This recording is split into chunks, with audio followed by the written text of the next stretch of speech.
you know you're listening to Nirvana when you hear that open wind of a voice. You're listening to Nirvana when you hear the scream.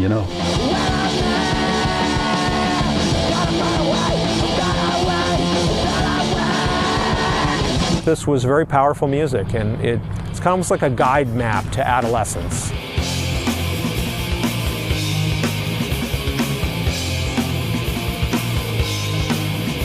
What happened with them is they got famous too fast.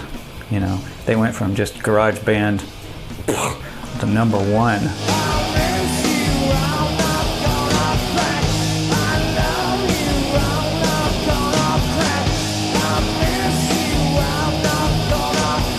Kurt Cobain found fame brought more problems than it did joy to him.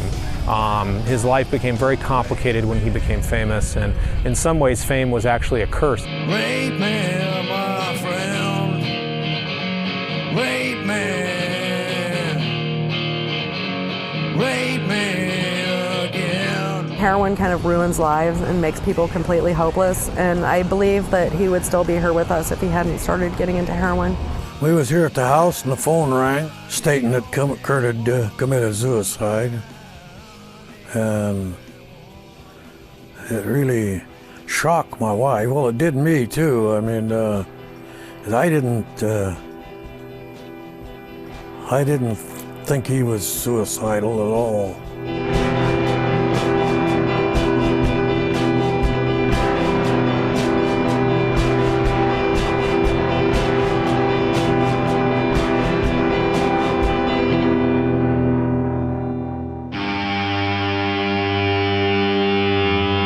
Nirvana began in 1987 in Aberdeen. Essentially, Chris Novoselic and Kurt Cobain got together.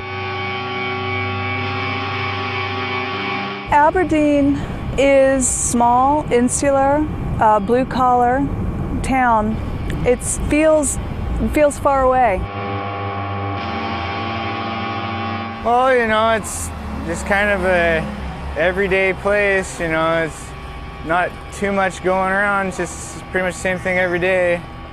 It's a depressed timber town. There's no getting around that. It's all right, I guess, but the economy kind of sucks a little bit.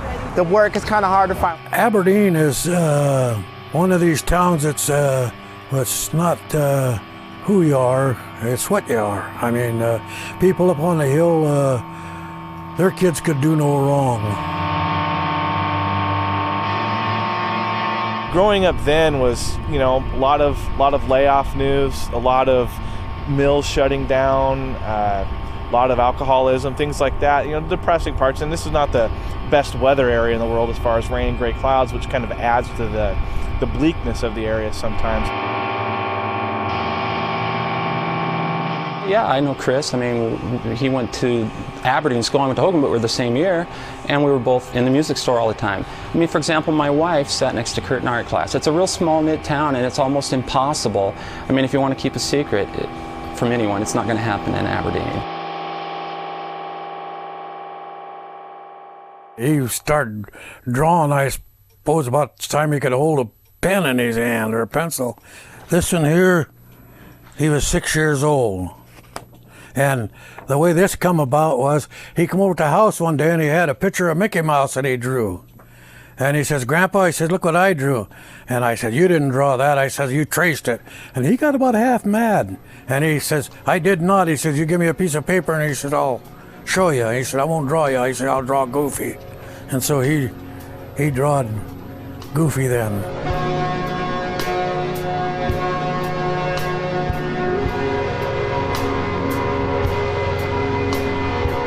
He done this one in 1980.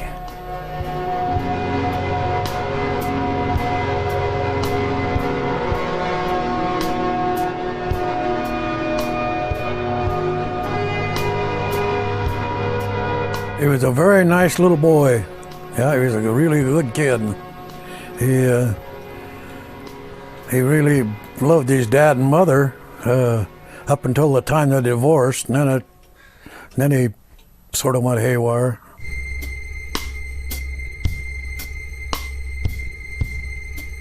Kurt grew up in what you have to describe as a pretty dysfunctional household. Of course, that description holds for a lot of homes in the world. But his parents divorced when he was a teenager, and that really greatly affected him. A lot of kids that fall through the cracks if you don't play athletics, or your parents aren't rich or whatever, and you're kind of a latchkey kid hanging out in the streets. There's nowhere for you to go. That was the category that Kurt fell into. Yeah. You know, he was a child of divorce. He was artistic but not athletic.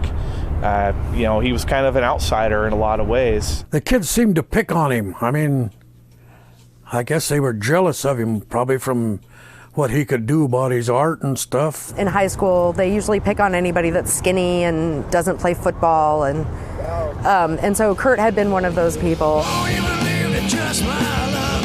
Won't you believe that just my luck? Won't you believe that just my luck? Won't you believe that just my luck? No recess, no recess. On his musical end of it, we always thought he'd be a drummer because he'd always, every time he'd come over, he'd get a couple sticks, kindling sticks, and he'd beat on our pots and pans. He was always playing on them. And then his uncle, Chuck Friedenberg, had a band, or he was in a band. I don't know whether it was his or not. And Kurt used to go play the drums in that during rehearsal, I guess.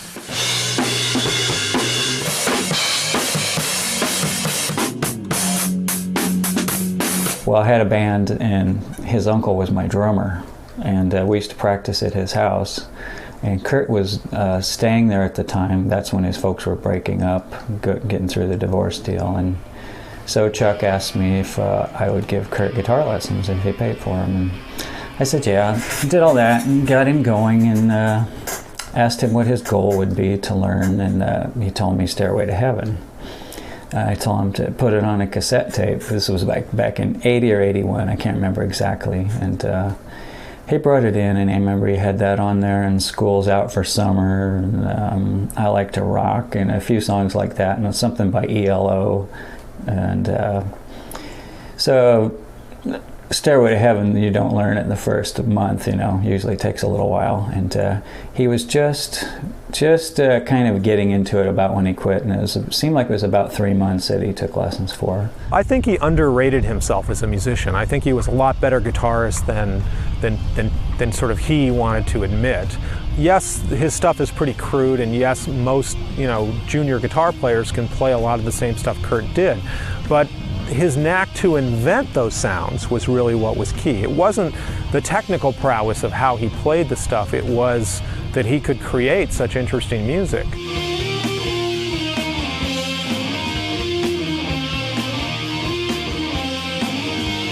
One thing I worked on with him is he said he wanted to write songs. And so we kind of worked on that, and I showed him obvious chord progressions and ways to make things unobvious and do different things, right? And also like the value, at the time I was reading a book called Silence by John Cage, who said it's the silence in between the notes that gives them their power, right? And I told that to Kurt, and when I first heard Teen Spirit, there it is, you know, how he, and then down that real quiet, you know. So I thought, he remembered.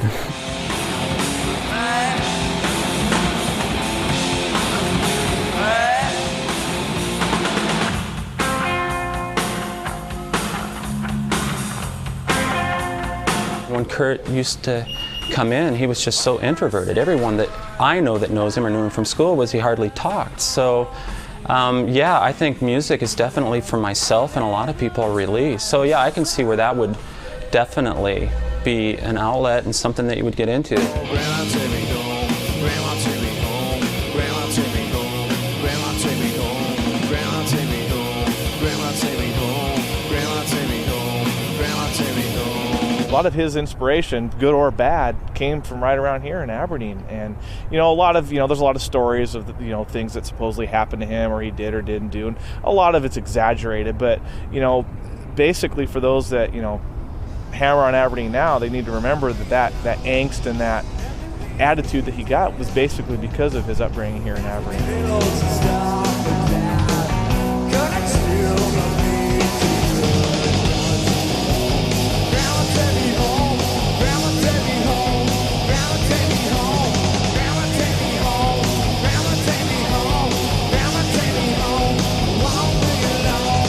early on, they were really very much more a punk band. By about '89, Cobain, though, was writing a few more melodic songs, and they sort of became more of a pop band. The first time I really actually remember meeting him was when I got hired to photograph their first single cover for Sub Pop. And that single is called Love Buzz, or Big Cheese is on the other side.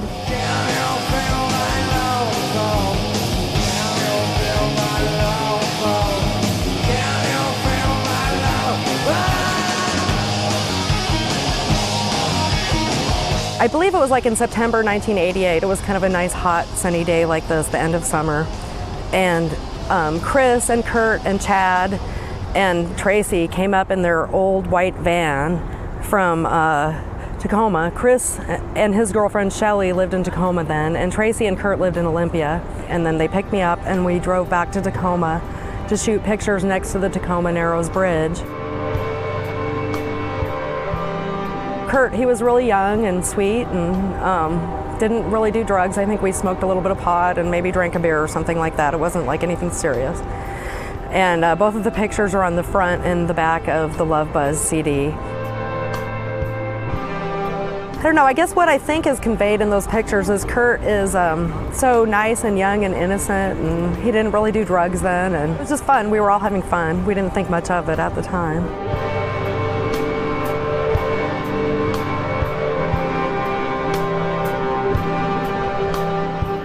This is a Christmas card he sent to Iris and I one year. He says, "Dear long-lost grandparents, I miss you very much," which is no excuse for not visiting. "I'm very busy living in Olympia when I'm not on tour with my band. We put out a single just recently and it is sold out already. We are recording for our debate LP this Monday, which will be released in March. In February, we are going to tour again to California. Then we'll be back in April, only to take a break, then on the road again. I'm happier than I ever have been. It would be nice to hear from you as well. Merry Christmas. Love, Kurt."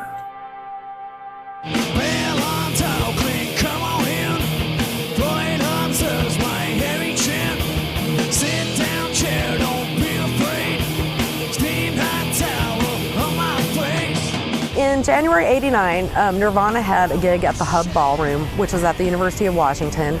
And so they were getting ready to put out their first album. And so they had me come out and shoot some pictures live at that show.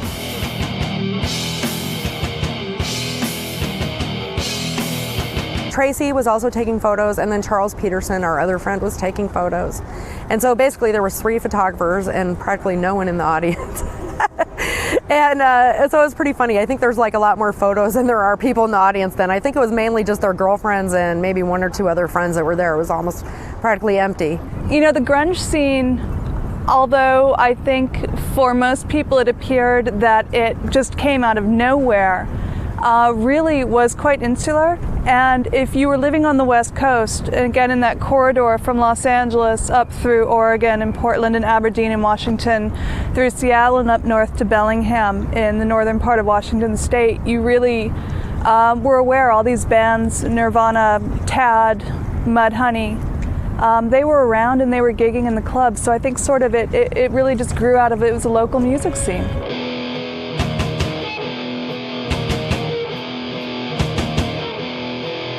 Well, grunge was what we in Seattle defined as the really loud garage rock that became popular in about 1986, probably through its heyday of 1989 in Seattle. And Nirvana really weren't one of those bands. You know, Nirvana were always more of a pop or rock band. There were some other bands that were much more grunge, if you want to call it that kind of predated Nirvana. Mudhoney, for example. I met Nirvana and heard of Nirvana round about the same time, was when they came over to London in the late 80s to play with Mudhoney and Tad. And I think the received wisdom at that time was the band that were really important were Mudhoney, and then Tad were quite interested, and Nirvana were another band from Seattle who were on the bill.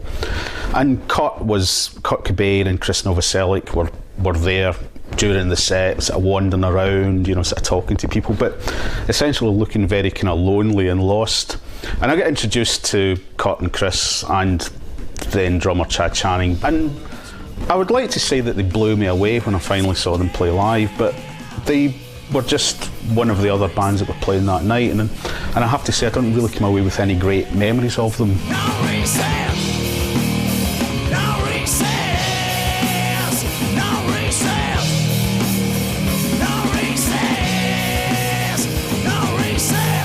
With Bleach, they were making some inroads. It was, now you look back and say seminal, groundbreaking, but really until they released Nevermind, until you had Smells Like Teen Spirit, that's when you really start to clock what Nirvana did. Bleach is a very, very poppy album. I mean, despite the fact that it was a very heavy record, but a lot of it reminded me of the Beatles, and a lot of Kurt's singing reminded me very much of John Lennon, particularly when he does the real powerful scream on something like Twist and Shout. I could hear some of that in, certainly in Floyd the Barber, that kind of straining for a note, that kind of intensity. And weirdly enough, it also struck me as very uplifting and positive and almost happy music.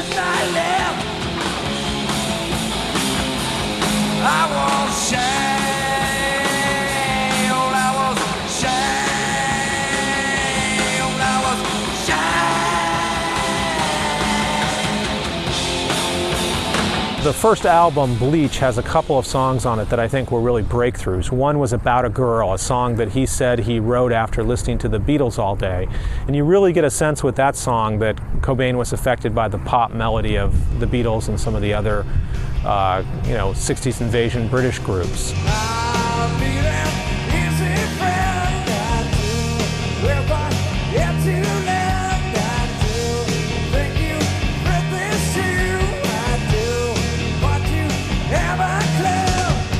About a Girl is a song that Kurt wrote about Tracy, and it's kind of really revealing in certain ways, because it's like, I can't see you every night, I've got to be free, because Tracy was like the total loving woman that like totally took care of him and like was always there for him. She's like one of the sweetest people ever in the whole world, and she's got a really big heart, and she would do anything for her friends to help them. And I really believe that Kurt would have never gotten where he was if he hadn't hooked up with Tracy, because basically she worked for 2 years and let him sit there and write all those songs like on Nevermind and Bleach that he wrote when he was with her. I think maybe 90% of them he wrote while he was with her.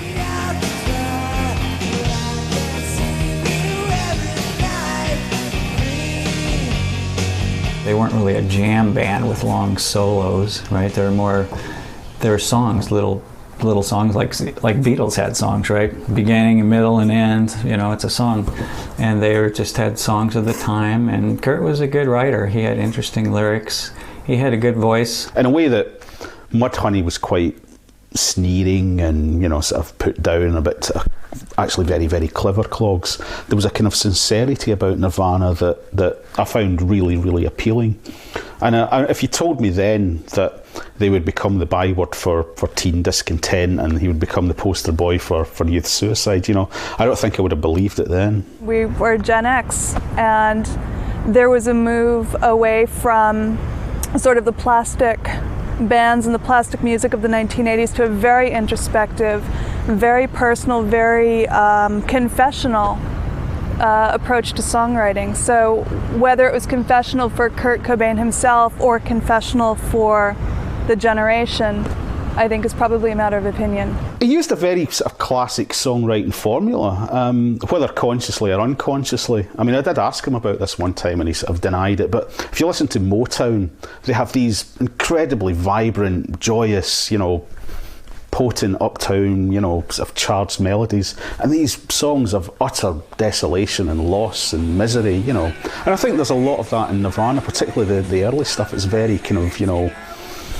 this and there, but a lot of the lyrics are actually very, very, sad and, kind of poor me stuff.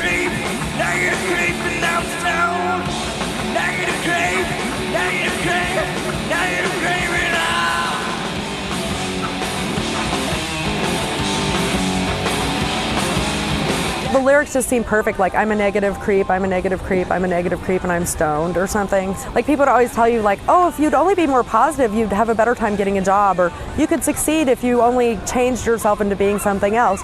Like there was a lot of pressure like to be successful, and then like I think a lot of us like weren't, didn't think we were going to be really successful because we didn't fit the mold of the people that were successful. And so what was really great about Nirvana was they kind of changed the mold of what you could be and be successful. Like you could have blue hair and be successful now and stuff.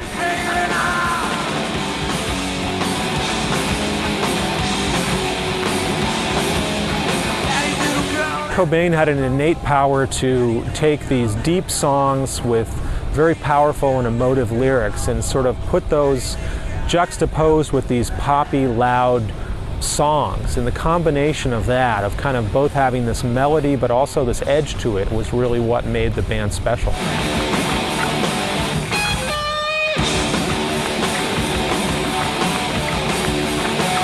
If he was good and slick guitar player, then he might not have had that same sound. But he had that kind of raw sound, and he had a naivety about just really not knowing music theory and what went together, which is good, because if you know it, then you have to make all the right moves, and then you sound like everybody else. So if you don't know it, this is what I told them, just make it different. After dinner, I had a scream. They played a number of shows where there were 2 or 3 people, 20 people, then later 50 people, then later 200 people, and finally they broke through. And pretty much the middle of 1990, they became a pretty successful touring band. All of a sudden, they were huge, and this was before Nevermind came out. Compared to like the shows like a year before where there was, like I say, maybe 20 people or less at the show, like this time the hall was big and it was completely packed. And then when Kurt came out, he said, save some pictures for the end, I'm gonna do something fun. And as it turned out, he smashed his guitar. That was like the first time he smashed his guitar and stuff. It wasn't actually his real guitar. Like he had a real one that he was playing, and then on the last couple songs he switched to like this other guitar that eventually like he kept on smashing it and gluing it back together for every show and stuff.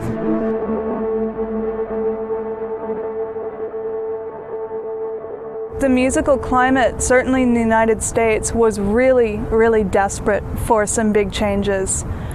You have a whole generation of young people coming up and growing up and wanting to have their John Lennon, wanting to have their Sex Pistols, wanting to have their Ramones, their moment, and really their anthem. Smells Like Teen Spirit is the obvious song that really was their breakthrough and just an anthem for a generation.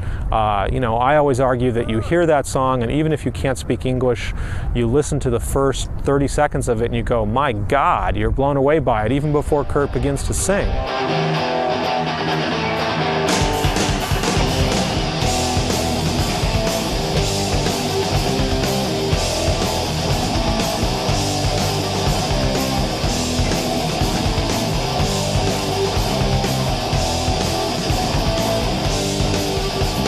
It's a great pop record and it appealed across the board. It appealed to people that didn't like heavy rock. And usually when something appeals across the board, it's awful. In this case, it wasn't.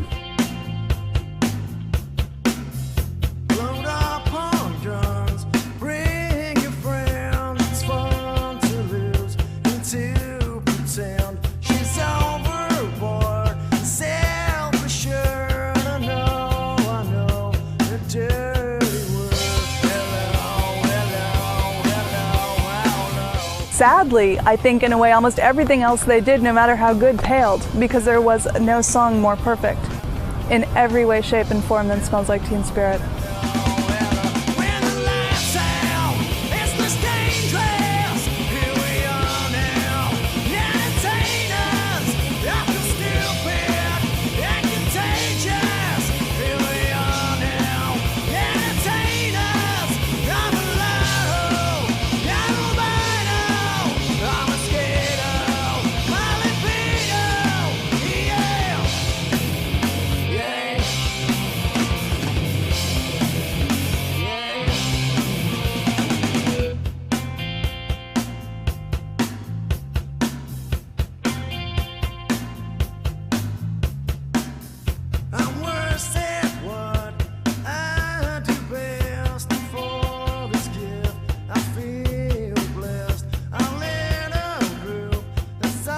Kurt Cobain dated Toby Vale for a while, and he was also really close friends with Kathleen Hanna.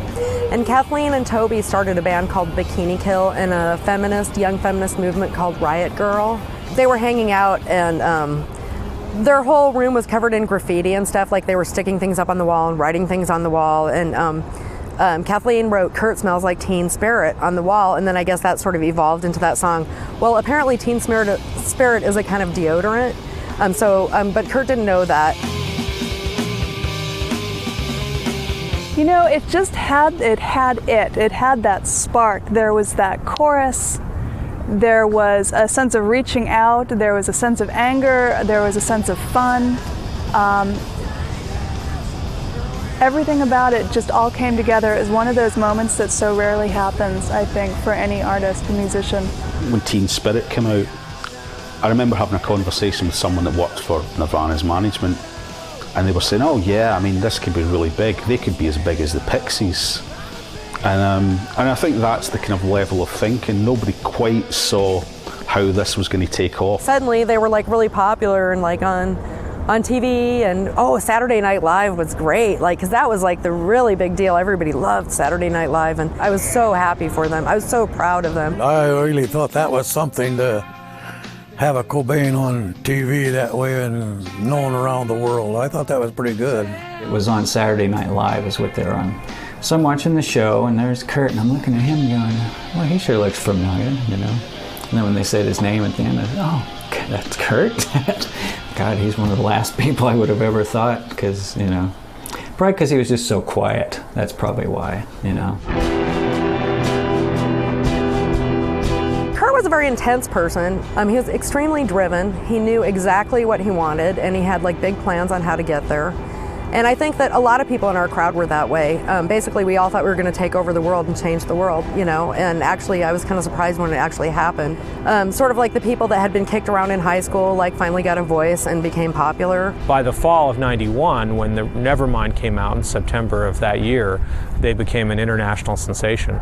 The first time I heard the album, I thought, this is stunning. I can't remember any other band at that time who was anywhere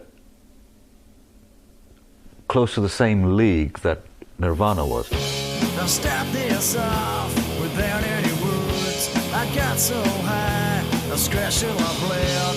I love myself better than you. You know it's wrong, so what should I do? The finest day that I've ever had was when I learned to cry on command. Nirvana were a band who just took a lot of elements that had been around for a long time, a lot of, you know, bits of Black Sabbath and Led Zeppelin and Bowie and God knows what else, Husker Du, Sonic Youth. I mean, it all merged into something else. They just did it better than everyone else. They just sort of made it their own. They just sort of had a kind of perfect sound that sort of gelled so well.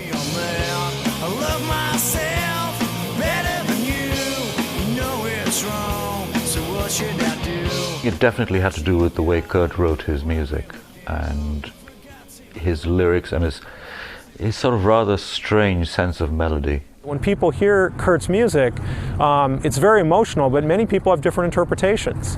You know, it can mean something very different to another person. You look at a song like Polly, which is a horror story written from the point of view of a rapist, and yet it's almost got a sympathetic view, and it's got a catchy sing-along chorus.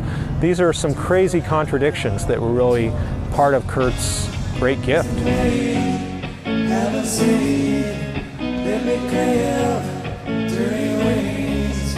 Let me take a ride. Hurt yourself. Want some help? Help myself. Got some rope. Haven't told. Promise you. Haven't true. Let me take a ride. Hurt yourself. Want some help? Help myself. I mean, the other thing is obviously they had the classic Pixies trick, which is quiet, loud, quiet, loud. Just because you're paranoid, don't mean they're not at you. Gotta find a way, a better way when I'm mad. Gotta find a way, a better way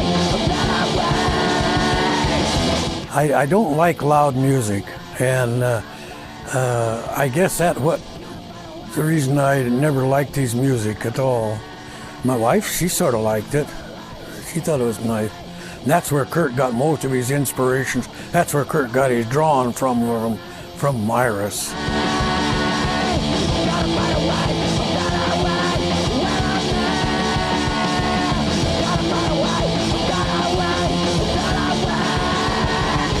Kurt just kind of let everybody be free. You know, the band was just kind of, okay, here's my part. What do you got, you know? And that's the kind of the way the band went.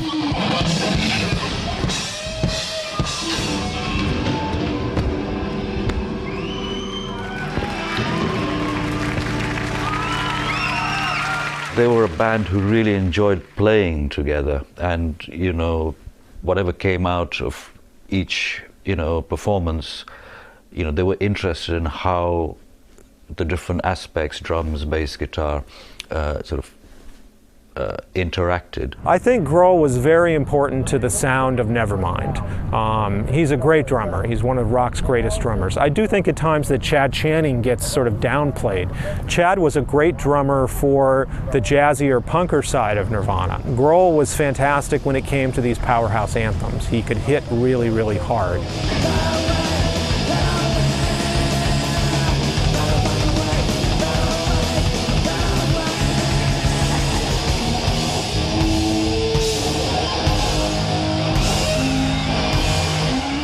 On stage they were raucous and chaotic, and, you know, it was feedback, and even when they were playing, you know, stadiums, they were still, you know, they were still a punk band. They were still throwing guitars over the stage, you know. And when they, you know, when they played the songs from Nevermind, when I saw them before and after having heard the album, I mean, they were still, it was still just a bunch of guys making a noise, and it was still the sort of music you could have heard in, you know, a small garage club.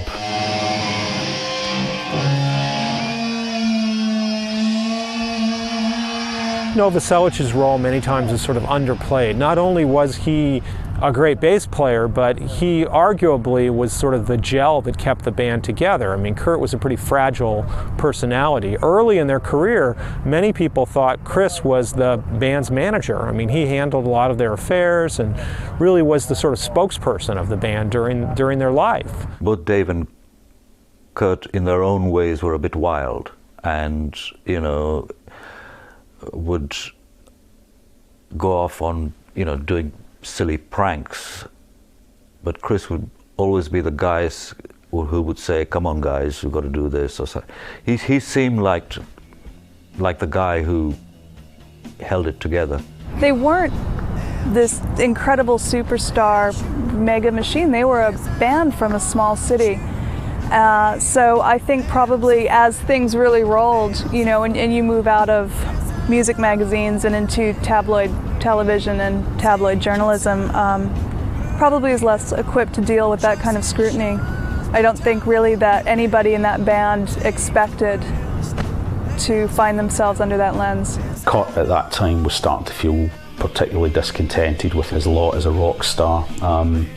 They were constantly ribbing the media, the mainstream media, to see how far they could go, to see how far they could push their status. Because Dave Grohl told me that this was a party they weren't really invited to. They'd crashed, and a lot of the expectations of what a band would have to do and put up with, you know, they just weren't prepared to go along with it. Kurt was like too temperamental really to be suited from Stardom, because I think he was really, in some ways, a control freak. Like, he really wanted to have things his way. He could be like really bitchy too, you know, but I think almost anybody that's so driven creatively can be either really great or really bitchy. I'm lucky because I always had really positive experiences with him, and I was really good friends with his girlfriend. And, you know, they even kept in touch after he and Courtney had gotten married.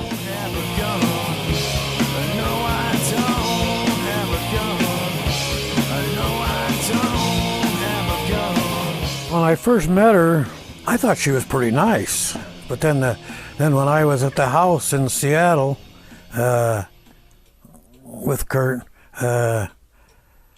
I didn't get to talk to her. I don't think I just said hi, that's about all. And then she went to town. called a limousine and went to town. Courtney Love probably, I think, was an influence on Kurt Cobain. They obviously had a very strong partnership. She had her band Hole, which I think so many people have discounted as sort of Kurt's little toy, but she has been a musician in her own right, punk rock princess, and she really is she's a show woman. She's got a wonderful persona.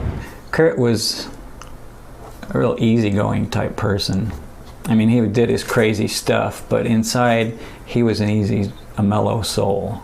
Courtney Love is a raging, power-hungry, walk on anybody she can, right? He gave up a lot of his friends to be with Courtney because Courtney was such a divisive personality that she kind of made him choose between his old self and the person that she wanted him to be. Courtney was both at times a positive influence and at times a negative influence. One of their friends described them to me as two players in a play, and it's like they switched parts. You know, one day Kurt would be this role and the next day Courtney would. In general, I think Courtney is sort of overplayed as sort of a villain in Kurt's life. Most of Kurt's problems were self-created.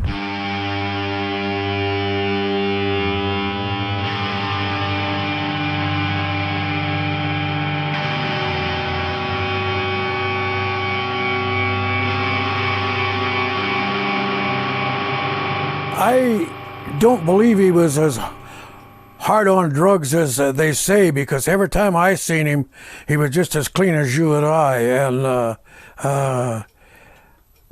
I think most of it was publicity. People imagine that he lived an entire life of drug struggles, and really his struggles with heroin and drugs began in the greatest degree, you know, in the fall of 1991. He really only struggled with drugs for 2 or 3 years of his life. I mean, surprisingly, in the early days of Nirvana, Kurt was the straightest member of the band. He didn't drink, he didn't smoke. It was really just the last 2-3 years of his life where drugs really became almost a lens that you would see his work and his life through. You know, obviously it didn't help anybody out, and I don't know with Kurt's stomach trouble may have even got him into drugs in the first place. Kurt Cobain had a number of undiagnosed stomach problems, which could be ulcers, could have been diet, could have been irritable bowel syndrome. No one ever quite got a handle on it, but those chronic, you know, gastrointestinal issues also affected him, and I think added to his depression. He hated eating. He would be, I mean, he'd be sitting at the table, and he'd be crying, tears running down his eyes, because he's, his stomach is so upset. Heroin helped him deal with the stomach pain. It would make these problems go away. Kurt could have absolutely, if he was on dope, he absolutely couldn't have done a 2-hour show. He wouldn't have been able to hang on that long if he was on dope. And like when he'd come from a tour, he'd come right here, and they was no different than talking to you than him, you know. He was just that clean as far as I'm concerned. I think as news became public of Cobain's struggles with heroin, I think that probably did affect the band. You know, how could it not? No, what struck me about them was that they looked really tired, really, really tired. Kurt, he was more tired than most. I mean, he spent a lot of the time sleeping in the corner of the studio. But every now and then he'd sort of poke his head up and go, no, that's not right. And can you do something about that? Drugs were not something that incapacitated him. He still was able to write songs and put on concerts. In the period between Nevermind and In Utero, it's an open secret now that Kurt wrote most of Hole's Live Through This. So we can hear some of what was developing and some of what was coming through some of those songs, particularly songs like Doll Parts and things like that. That, you know, he was challenging a lot of things that he'd already built up. A lot of the machismo thing about being you know, a sort of rock and roll star. You would see him dressed up in a dress and things like that. But his lyrics then were developing this real sort of feminist slant, for want of a better term. Kurt was always really political, and he hung out with a lot of young feminists, including myself, you know, because he always felt at one with the Riot Girls. And I think later they might have had a bit of a falling out because they accused him of selling out or something. But I think, you know, in effect, everyone came from the same place, and we all basically always considered ourselves punk.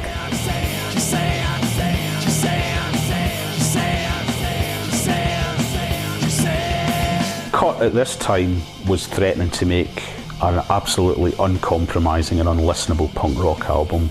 And he was quite capable of doing something weird and off the wall, but they still chose to make what is essentially a very good hard rock record.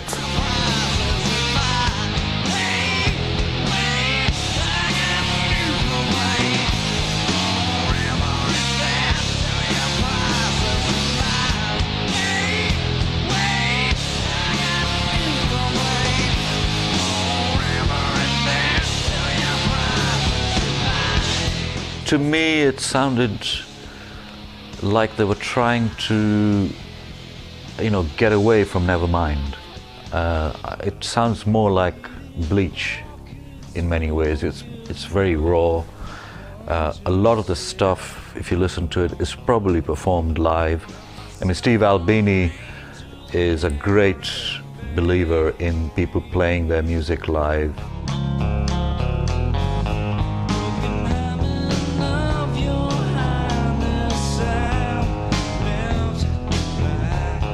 Albini is a guy with a reputation for being an abrasive producer. I mean, he's always said he doesn't produce bands, he just records them. And I think that's what Cut particularly wanted with that album. And I think there was an element of winding up fans, critics, and the record company. Part of why he did that was because the American public wanted another hit like Nevermind, and so he said he was going to give them something that was really angst-ridden and hard to listen to that didn't have a beat. Because Kurt liked to torture people. He didn't want all the jocks and cheerleaders into his music. It really upset him when all the people that used to beat him up in high school got into his music and stuff. And so he wanted to make it obscure again. I think In Utero is Nirvana's best album. I think it really was a record where they were able to, as a band, to kind of stretch out. There are some parts of that record that are hard to listen to, but that's the way Nirvana was live. It's the album where they really broke away from that uplifting sound that they had on the first two records towards something that was a lot more abrasive and sad and angry and bitter, without any of the light. It was all shadow.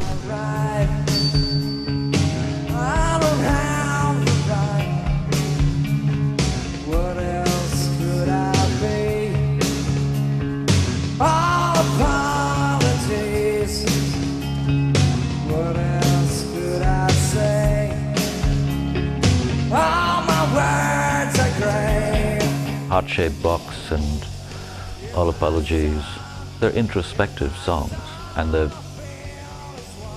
think they're trying to get away from that, you know, kids mosh pit vibe. The great strength of In Utero is that Cobain's songwriting grew. I mean, you listen to songs like Heart-Shaped Box and Pennyroyal Tea, both of whom Kurt had done quite a bit of work on those songs earlier, you know, around the Nevermind era. But those are just tremendous songs. They show a depth and a maturity that the songs on Nevermind don't display.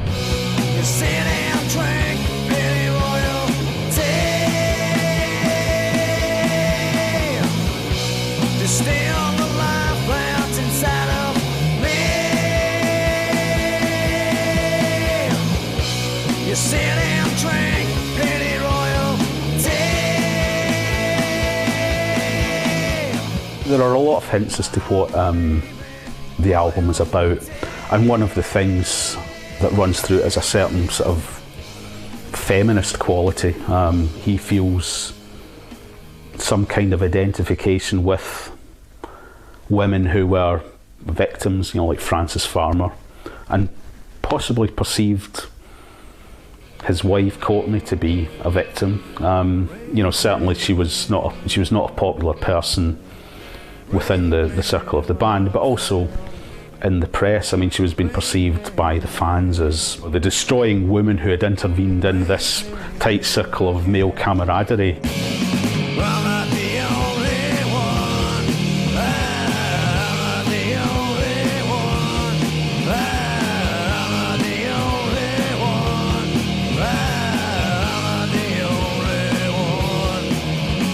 When I first heard the song Rape Me, I think that was almost like a feminist anthem for him, you know, because he always felt at one with the Riot Girls.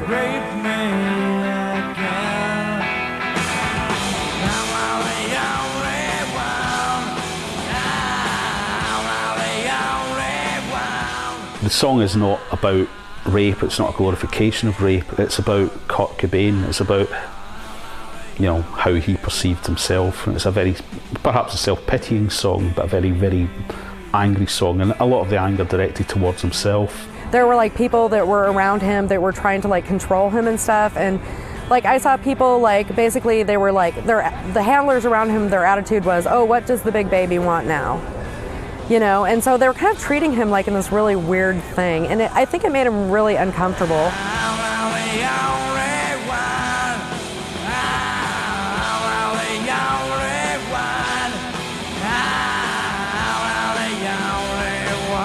He was under too much pressure, really. The other guys had a better deal because nobody was interested in them. In Utero didn't sell as well as Nevermind, and that was a disappointment to Kurt. Where they would have gone after that, who knows? You know, obviously there was a huge market still. They were one of the most popular bands in the world, but they weren't as big in '94 as they had been in the fall of '91. There was a shift even in those 2 years.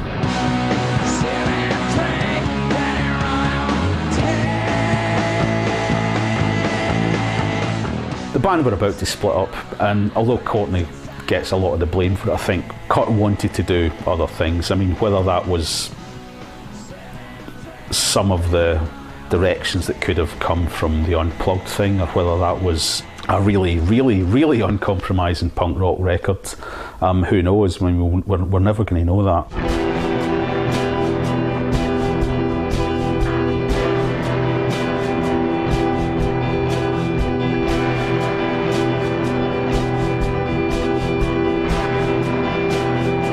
We was here at the house and the phone rang, and it was Wendy calling, stating that Kurt had committed suicide. And it really shocked my wife. Well, it did me too.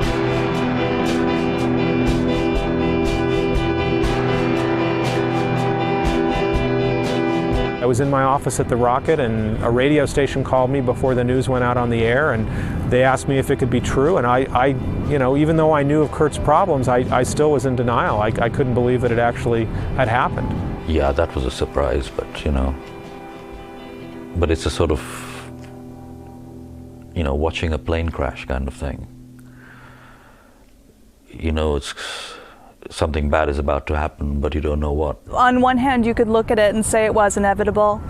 Given the history, given everything that had happened, certainly recently, you know, there was definitely cause for concern. He was a depressed man. He'd already tried to kill himself in Rome, and there was another suicide attempt. He was breaking up with his wife. His band was falling to pieces. He was probably going to lose custody of his daughter, and he was being forced to quit heroin by various people, by his record company, and he didn't really want to. Heroin kind of ruins lives and makes people completely hopeless, and I believe that he would still be here with us if he hadn't started getting into heroin. It seems like people that get into dope, very, very few people ever come out of it. Success is what killed him. I think they made it just too quick, you know. They just went from a garage band to all of a sudden top of the college circuit, then #1 on Billboard charts. I didn't think he was suicidal at all. And anybody else that was around him say the same thing, that he was not suicidal. And he said it himself, that he wasn't suicidal. Kurt committed suicide. He stuck a shotgun in his mouth and pulled the trigger. I don't really think that there's, as full stops to a life go, that's pretty much it. If there was a conspiracy to kill him that would involve the Seattle Police Department, and it would be so massive, and they would just have to be killing witnesses every week. Most of the people, letters that I get, think he was murdered. The first thing is, how come that shotgun was still laying on his chest? To me, that if he had that 16 gauge in his mouth, and like it said, the shot was removed from it, the shell, it just seemed to me it would have, the concussion would have blown his eyeballs out or broke the front of his face up or something where it was fine. It just don't make sense. And then another thing is, why no fingerprints on any of the shells or on the gun? No fingerprints on anything, not even his.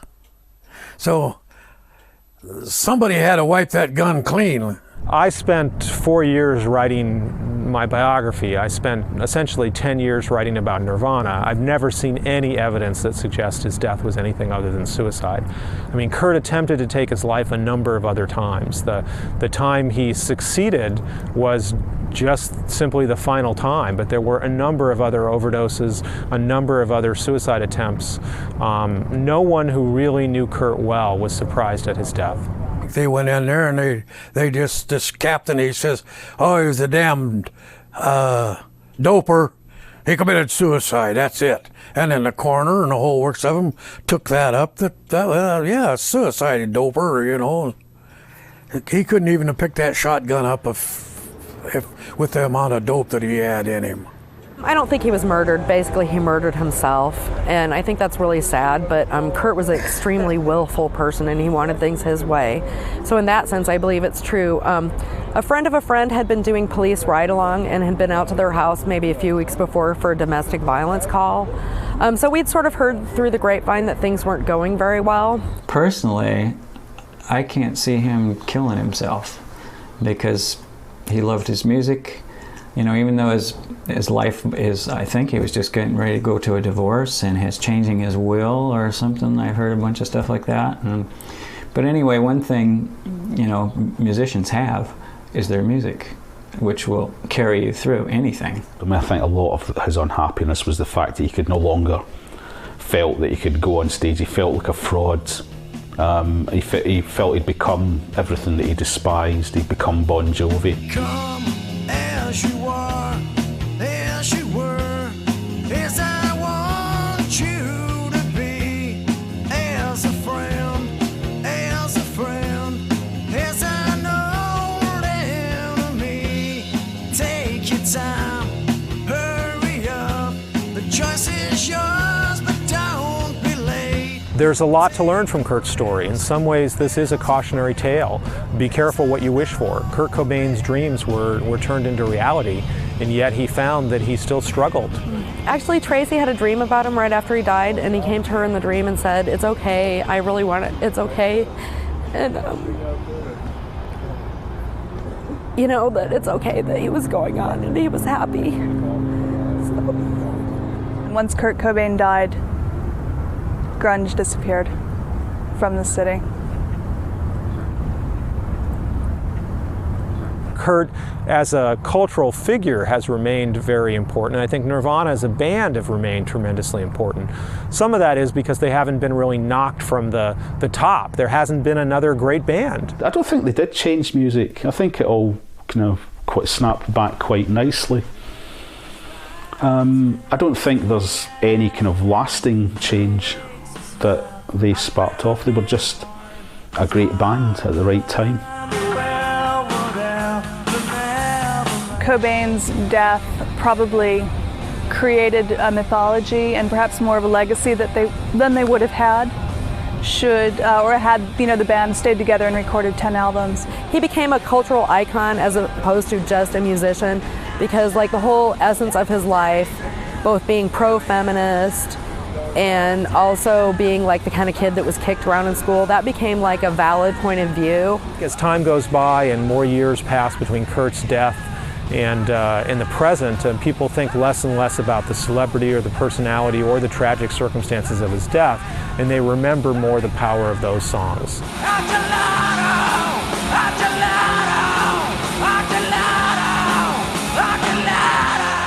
I've got some letters from